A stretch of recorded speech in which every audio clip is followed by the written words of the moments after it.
Hi hello నమస్తే, welcome back to our channel we food things. ఈ రోజు అయితే మనం కొత్త ఆవకాయ అయితే కలిపేసుకున్నాం. మరి ఫాస్ట్గా ఎలా రెడీ చేసుకోవాలో చూసేద్దామా? Let's dive into the video.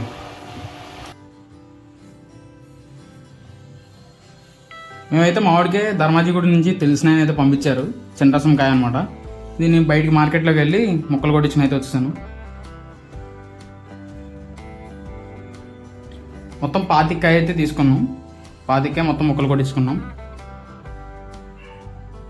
ముక్కలు కొట్టించుకున్న తర్వాత మనకి జీడి ఉంటుంది, ఆ జీడి మొత్తాన్ని మనం తీసేసుకోవాలి. అండ్ జీడితో పాటుగా మనకి పొర కూడా ఉంటుంది, పొర కూడా మనం తీసేసుకోవాలన్నమాట. తీసుకున్న తర్వాత ముక్కలు మొత్తాన్ని తుడుచుకుని కాసేపు ఆరబెట్టుకోవాలి.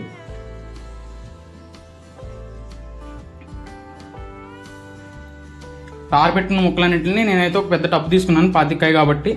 25 కాయ ముక్కల్ని టబ్లోకి అయితే యాడ్ చేసుకోవాలి. యాడ్ చేసుకునేటప్పుడు ఆయిల్ కూడా యాడ్ చేసుకోవాలి. మొత్తం 25 కాయకి అయితే 2 కేజీలు ఆయిల్ అయితే పడుతుంది. ఇలా ఆయిల్ యాడ్ చేసుకుని అయితే కలుపుకోవాలి.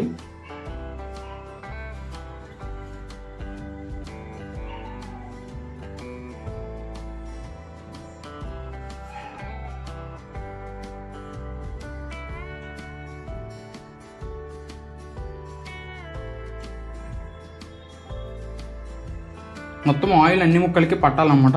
మొత్తం పట్టేలాగా కలుపుకొని పక్కన పెట్టేసుకోవాలి దీన్ని.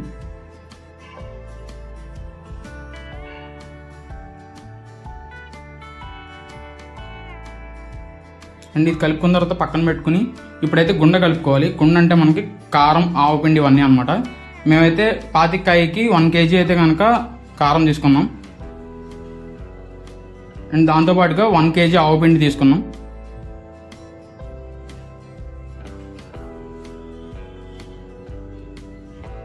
ఎయిట్ 800 గ్రామ్స్ అయితే సాల్ట్ అయితే తీసుకున్నాను.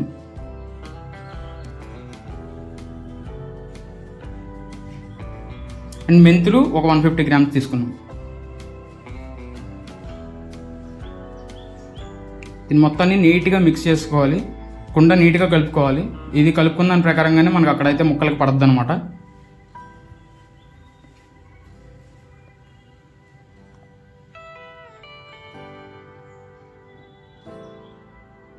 ఇప్పుడు ఈ కలుపుకున్న ఈ గుండ మొత్తాన్ని మనం ముక్కల్లోకి అయితే యాడ్ చేసుకోవాలి.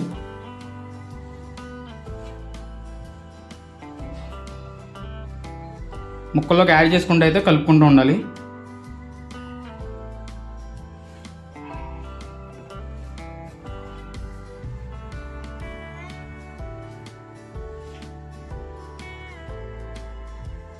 కలుపుకునేటప్పుడు మనం ఇందులోకి ఆయిల్ కూడా యాడ్ చేసుకుంటూ కలుపుకోవాలి.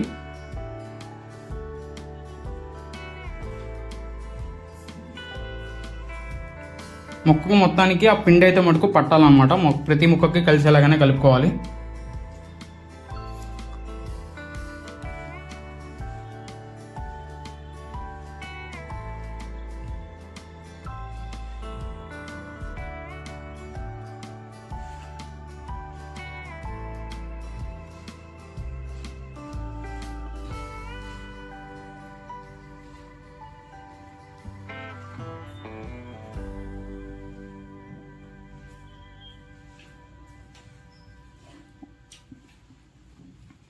ఇంతలా నీట్గా మొత్తం ఆ గుండ మొత్తాన్ని ఇందులోకి ముక్కల్లోకి కలిసేలాగా కలుపుకోవాలి. మొత్తం పిండి అనమాట, ఆవకాయ పిండి ఇదంతా కలిసేలాగా కలుపుకోవాలి.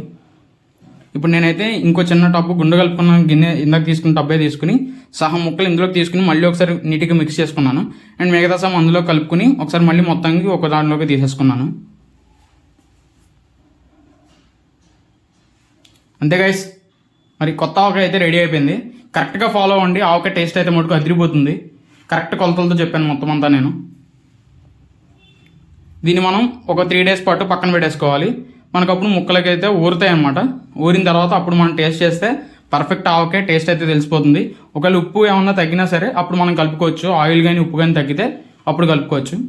నేనైతే మా అమ్మని వెంటనే అన్నం అయితే ఏమో ఇందులో కలిపేసుకుంటానని చెప్పా. మరి కొత్త ఆవకాయ అప్పటికప్పుడు కలుపుకున్న అన్నంలో తింటే ఆ టేస్టే వేరు. మరి మీలో ఎంతమందికి ఇష్టమో కమెంట్ చేయండి. Thanks for watching. Please subscribe to V Foodie Things.